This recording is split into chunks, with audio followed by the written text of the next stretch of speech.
Coisa, nós vamos ter milhões de coisas para fazer. Nós não vamos ficar em cima de uma nuvenzinha tocando harpa, entendeu?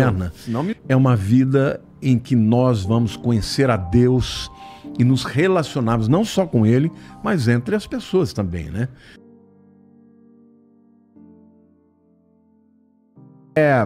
Vamos lá, a gente falou sobre tudo isso daí para pensar no que vem depois.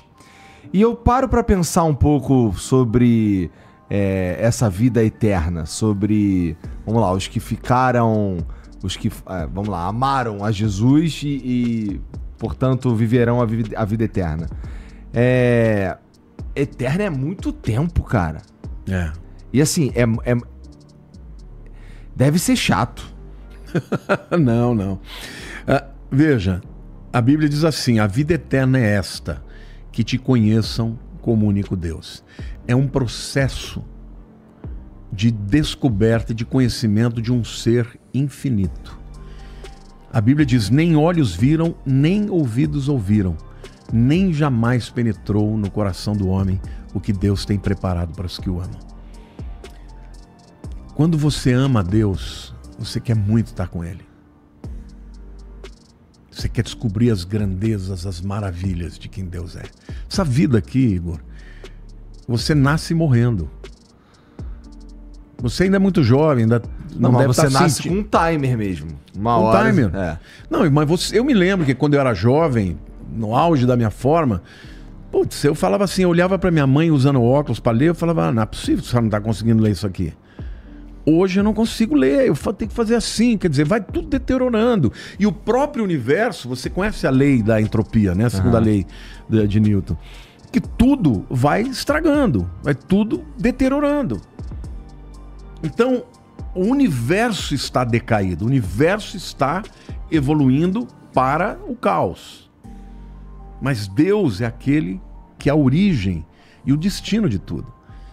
Então você tá em Deus é você descobrir a fonte da vida, sabe? E outra coisa, nós vamos ter milhões de coisas para fazer. Nós não vamos ficar em cima de uma nuvenzinha tocando harpa, entendeu? Senão misericórdia, né?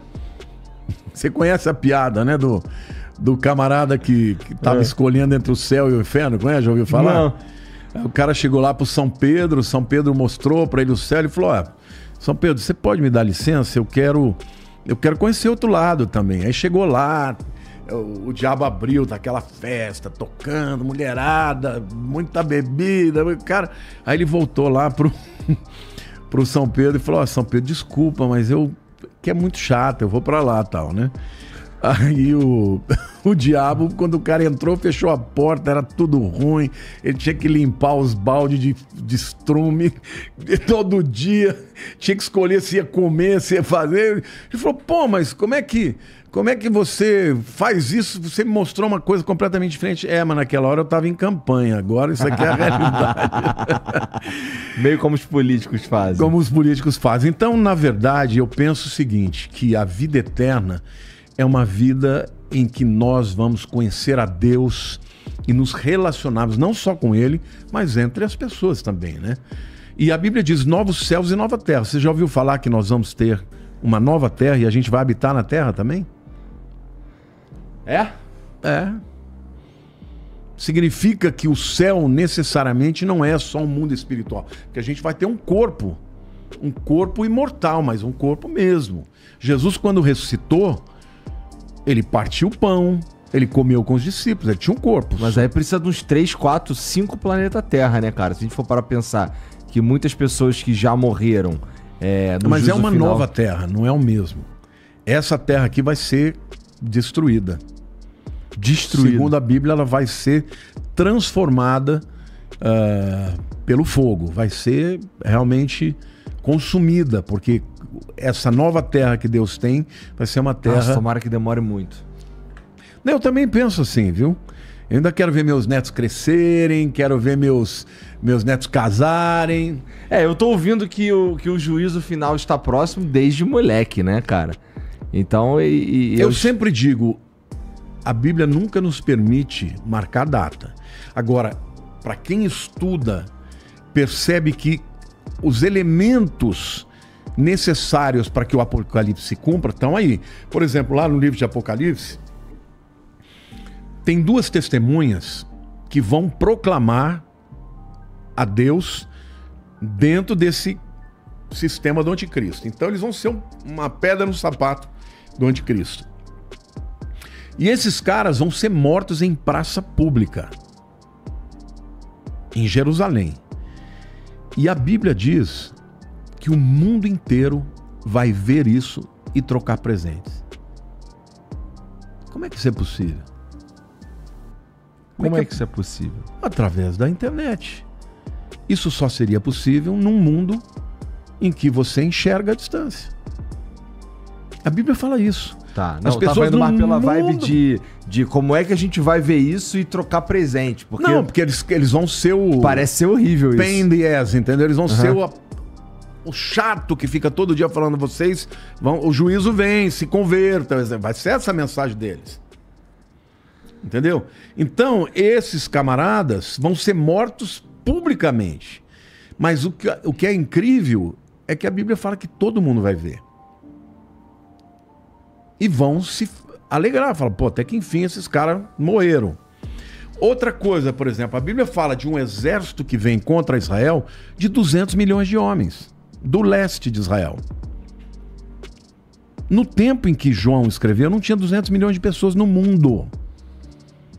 Mas se você pegar os inimigos de Israel hoje, os muçulmanos e a China, você põe 200 milhões de soldados. A Bíblia diz que o Eufrates ia secar, e eles iam vir pelo Eufrates. O Eufrates está secando.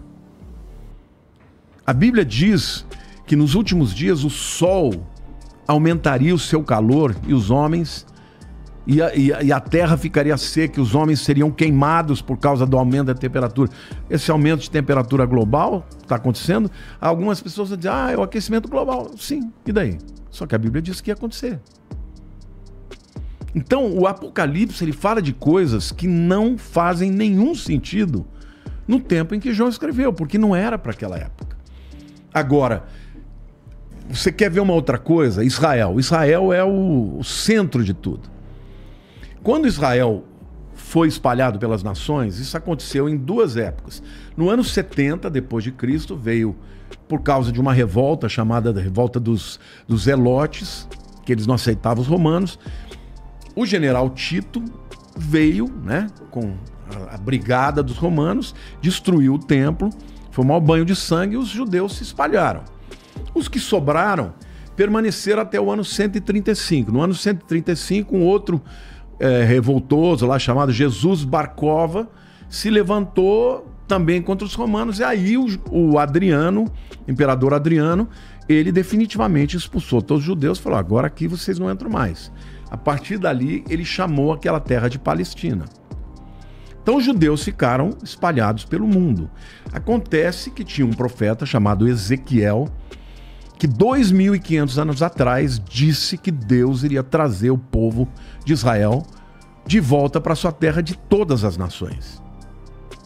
Aí alguns teólogos vão dizer, não, ele está falando do exílio babilônico, que aconteceu, né, por volta... Nabucodonosor entrou em 586, invadiu e tal, levou o povo cativo. Só que foi só para a Babilônia. Ezequiel, ele fala que ele ia levar o povo de todas as nações. Alguns teólogos liam aquilo e falam, Israel nunca mais vai voltar a existir. Não só voltou a existir, como Deus trouxe de todas as nações depois do Holocausto, e fez uma coisa que não existe no mundo, que é fazer uma língua morta renascer. Hoje o hebraico que se fala em Israel é o hebraico bíblico. Claro, tem palavras que são de agora, aeroporto, né? Tem Sadeha Teufá, mas você pode falar airport também, né? Então tem palavras que não tinha naquela época, mas você lê o hebraico bíblico e você está falando uma língua que morreu e 2.000 anos depois ela foi renascida.